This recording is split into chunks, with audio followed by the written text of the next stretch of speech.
And what I found is where I've had the most success is by really two things. One is calling the passers.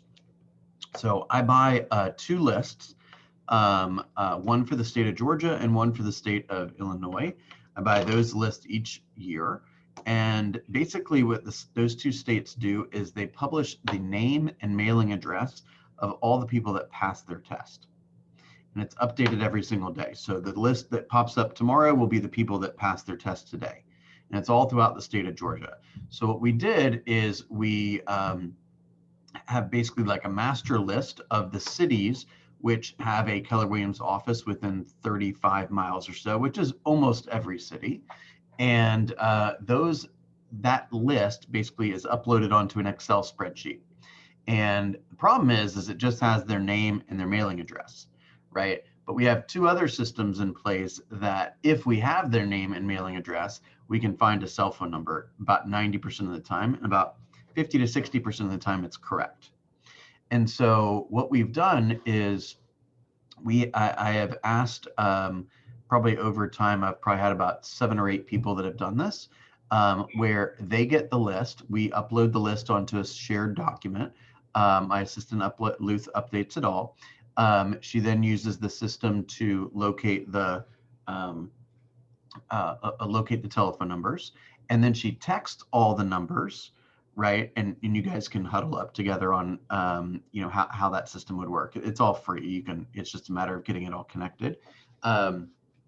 And she texts the people, and the message would say something to the effect of, congratulations on passing your real estate exam.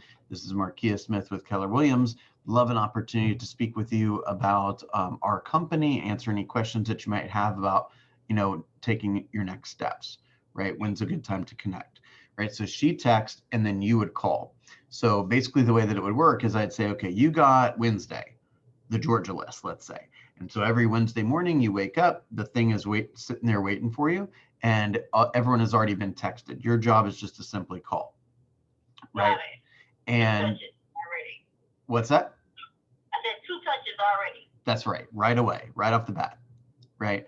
If they respond back, hey, wrong number, then you just delete that number.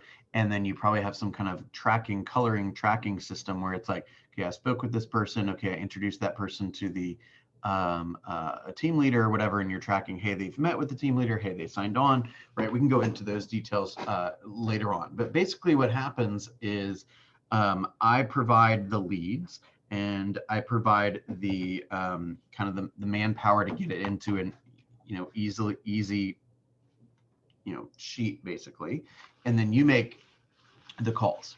The purpose of the call is to here's kind of the framework of the call.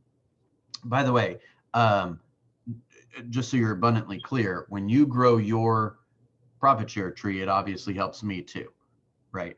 So the people that I'm asking to do this are, I'd love to help everybody, but I'm helping those that I am fortunate enough to be their sponsor, or another level or two deep, right? So as you build this, you're building it for yourself, but you're also, of course, I'm seeing some of the fruits of that as well.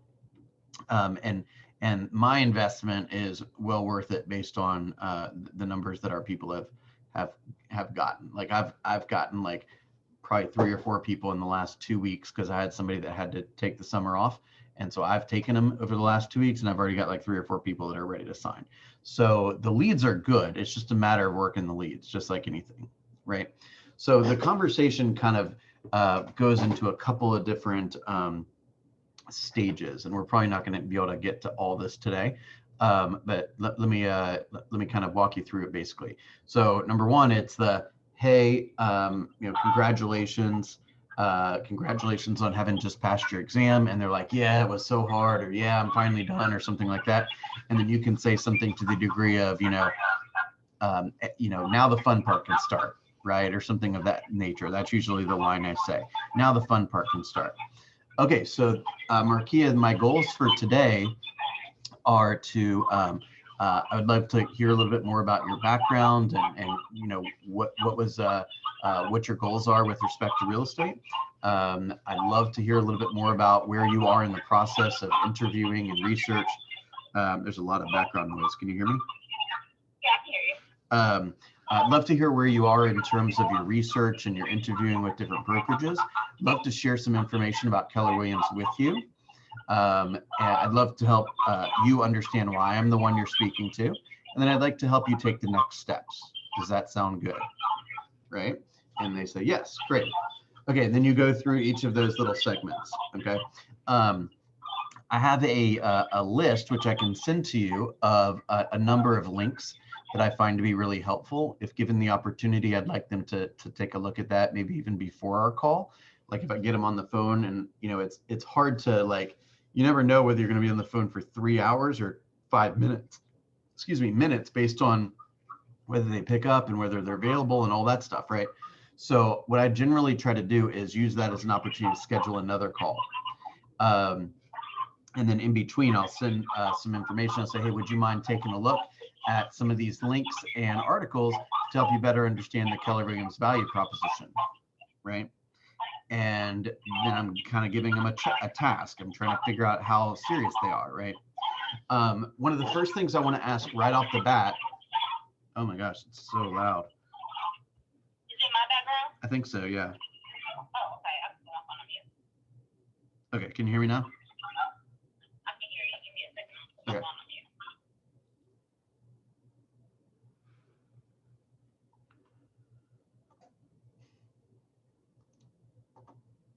I can't hear you anymore, Bill. Oh, I stopped talking. Okay.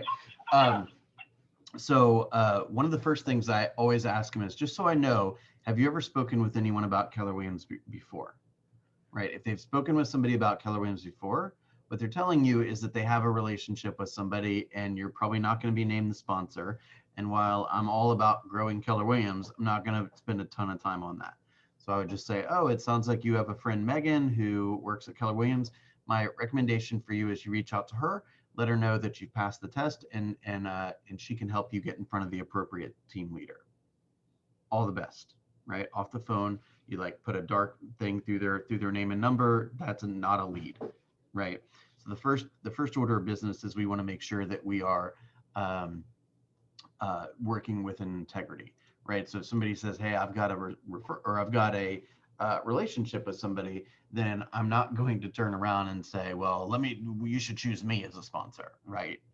We don't want to go there. So once we identify the fact that they have a relationship with somebody, conversation's basically over. Okay, you want to get off the phone as soon as you possibly can.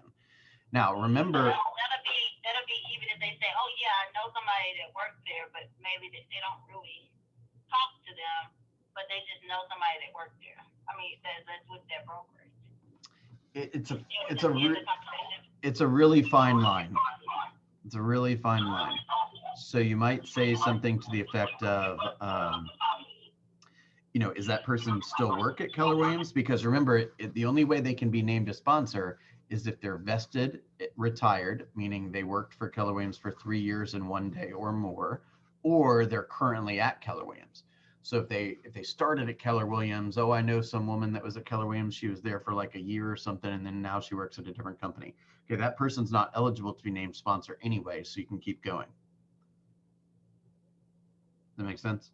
So the only way that they're eligible to be named sponsor is if they are currently working at Keller Williams, or if they're vested retired, meaning in a previous world they worked there for 3 years and 1 day. Yeah, I just feel like Keller Williams is so big that if somebody say, oh yeah, I got a friend that works with Keller Williams, then you go and say, oh, when's the last time you talked to them, or like, what way do you kind of really know if they just know somebody that works with Keller Williams versus it's just somebody who you know and trust that you put down as your sponsor, where you just kind of did the conversation? I mean, I would tend to err on the side of you respect the connection. So if somebody, even if like the sponsor's job is not necessarily to teach you everything about real estate or even teach you about Keller Williams. It's really their job to make a connection between you and the appropriate person who put it on the radar for you. So I would much rather somebody call me and say, hey, you didn't have to send that person to me, and I'm really grateful you did, than Aubrey call me and say, hey, I just got a message from the regional director that said you did this. Make sense? Yeah. Okay. So if we know that they've not had a conversation with anybody, then you would say, great, so tell me a little bit about where you are in the process, or I'd love to hear a little bit more about your background. What kind of work have you done previously, right? Whatever they do, there's usually something in that job, whether it's a parent, a teacher, a salesperson, customer service person, whatever. A lot of those skills that they've learned will translate nicely to real estate. So I usually give some kind of compliment, right?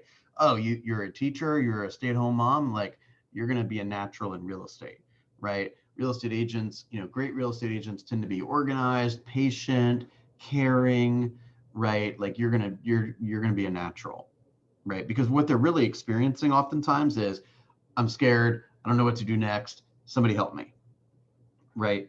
And you're making them feel good. That's essentially what it boils down to, right?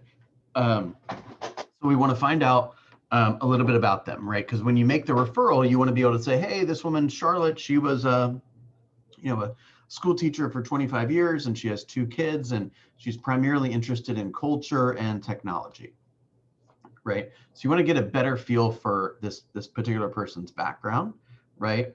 You might ask, hey, so what would like an incredible first year look like for you, right? Or tell me a little bit about what you're looking for when it comes to brokerages. What type of research have you done? And 9 times out of 10, they're going to talk about training, technology, and culture, right?